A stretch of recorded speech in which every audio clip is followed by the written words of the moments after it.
Hi guys, so today I'm going to be showing you how I wash my Beautyblender. So this Makeup Artist Fave is a really unique makeup applicator. It's a small latex-free foam sponge that has this unique open cell technology that I just read up on, and it allows the sponge to absorb a ton of water, and it puffs up to this large water-filled sponge that applies foundation beautifully. So since it absorbs so much water, the foundation products and creams will stay right on the outside, and they won't really sink into the center of the sponge, which makes cleaning a bit easier on this sponge than with other sponges. So though it is a bit pricey, quite pricey at $26 Canadian, this will last you a long time if you take care of it and wash it properly. So this sponge is about 3 years old, and you can maybe see there are a few small cuts in it, probably just from wear and general roughness when I'm washing it, but I'm going to show you right now how I wash it. I've purchased the Beautyblender Solid Cleanser before, and this is $20 for a solid bar. It also comes in liquid form. I wouldn't repurchase it just because I found a very comparable product, but this is supposed to maintain the integrity of the sponge and really just keep it in its best shape. Though it does dissolve all makeup really easily, my other soaps do the same thing, and I don't really wear waterproof makeup too often, so I don't really require the hardcore blender cleanser, but it comes with this nice little removable tray that's nice to kind of even wash your makeup brushes on. You can rub them across and it's a nice textured surface. So I'll be keeping this little container, but for today I'm going to show you how I wash the sponge with Dr. Bronners Magic Soap. I'll link my other video below where I showed how I wash my makeup brushes with this. And I'll also actually start off with the solid version of this soap. Compared to the $20 for this soap, this was $5 at American Apparel. So you're going to want to start off with warm water. And you're just going to wet the sponge. So while you're wetting it, you're going to want to squeeze it so that it absorbs all the water. You can kind of slowly release it so that the sponge begins to fill up with water. You'll see it's growing in size and it becomes really, really soft. I haven't been able to find a comparable sponge.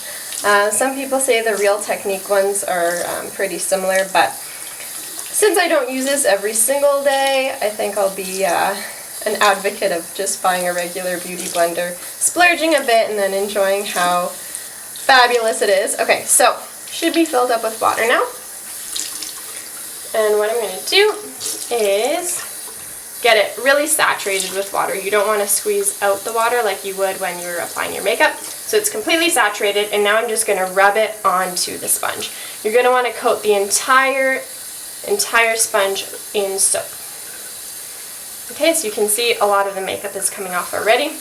Rub it against the soap. I'll put this down.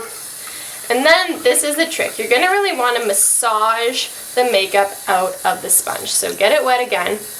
Always make sure you're kind of rinsing the water through the sponge, almost from like the inside out, so that you do dissolve that makeup and let it just flow right out. So you can see it's getting a lot cleaner. So you can do that again, or I'll actually show you how I like to use the liquid soap right now. So using just a little soap dish, I'll rinse it out. I'm going to grab a bit of my liquid soap. You really just need a small bit, just a few drops.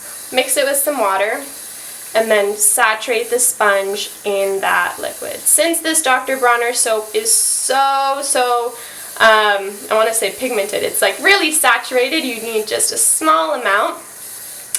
You can just soak up the sponge with that soap, and again, you're going to want to kind of massage out that foundation. You don't want to be too rough, but you also want to kind of get that makeup out of there.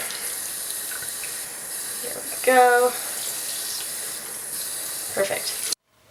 So I just finished washing out the liquid Dr. Bronner soap from my Beautyblender, and it's looking squeaky clean. So I'll squeeze out the excess water and leave it on top of its container like this to dry. I love these Dr. Bronner's Magic Soaps because they're pure Castile soaps made with organic oils.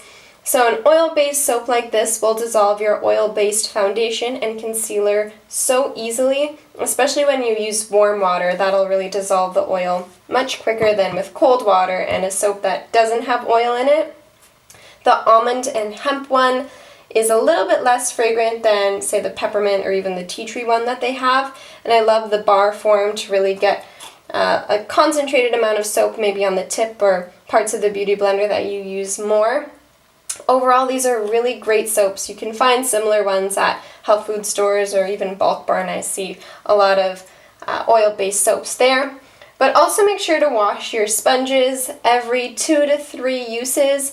Every time isn't exactly necessary, but don't let it go a week or 2 without washing, because you're going to get some nasty bacteria and smells forming in there, since it is a wet sponge and our makeup isn't always antibacterial. So keep it nice and clean, and I'm sure your sponge will last you for years. And also wash your makeup brushes while you're at it. Why not? So I hope you guys enjoyed this video. Thanks so much for watching, and leave any comments or questions below. Any tips you have on keeping your Beauty Blender looking awesome would be greatly appreciated. And I will see you guys in my next video. Bye!